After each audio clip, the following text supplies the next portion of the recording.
Hey, hey everyone, Andrew here, bringing you another video, and today we're going to be continuing my top 10 countdown to my own favorite villains of all time. Now again, this is my own personal favorite villain. It is not who I think is the best, it's just who I like the most. So without further ado, let's continue the countdown. Coming in at number 8 on my top 10 villains of all time would be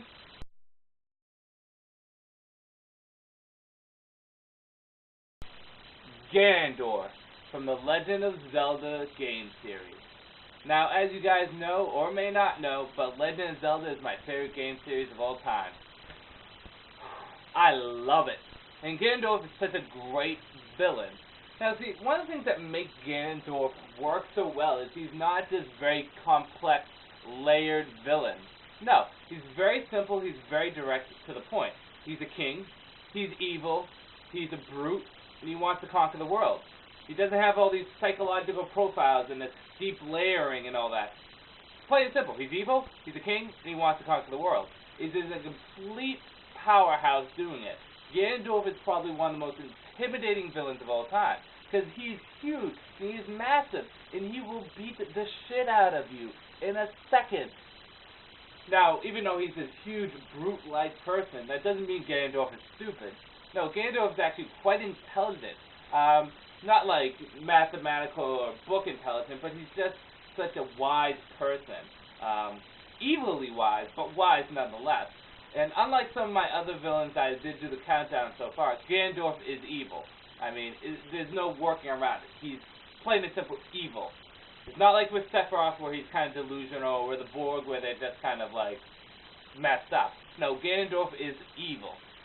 And Ganondorf is a great character because he changes depending on the game too. Even though he's the most constant character in the game, because we have multiple Links and we have multiple Zeldas, but there's only one Ganondorf. So Ganondorf really is unique because there's different takes on him, and I'll take from 3 games. Ocarina of Time had Ganondorf portrayed as a king and as a ruler and as someone that wanted to conquer the world. Pretty cut and dry and very simple. And I liked it. It was a good formula and it worked.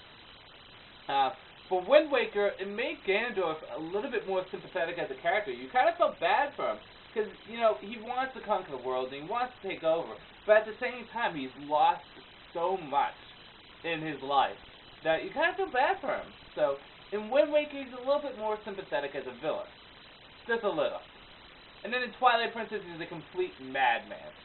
Yes, he kind of wants to conquer the world and become the king of the world, but he's more or less just wants to destroy everything. He's a complete madman. Now, Ganondorf has the ability to transform into the demon known as Ganon, which is this huge brute-like pig. Yes, I said pig, but that doesn't mean that it's something to goof around and make fun of. No, this is like an evil devil pig that is very scary. In Ocarina of Time, it's probably one of the most intimidating bad guys or bosses you ever fight. He is absolutely a destructive powerhouse when he turns into Ganon. And again, Ganon is portrayed differently.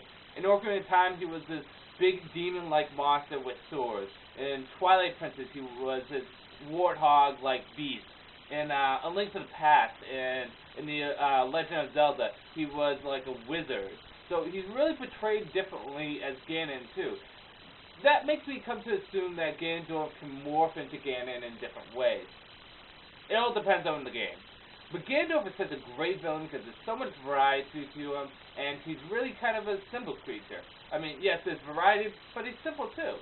I mean, he's cut and dry. Evil king wants to destroy the world. Simple as that.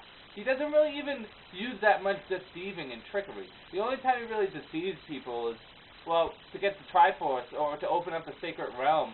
He deceived Link and kind of used him as a puppet, but Ganondorf just basically tells you up front, I'm going to conquer the world. Try to stop me. Ganondorf is a great character, and he definitely makes it as a spot on my top 10 list. A lot of people may not put him on the list, but I do, because A, he's a great boss in the game, B, he's a great character, and C, well, he's just a badass. Come on. So, with that said, I'm going to end this here. Be sure to check Blow Himself Up Dude's top 10 countdown. I'm sure you put it up by now. And with that said, until next week for the countdown, this is Andrew saying peace out for now.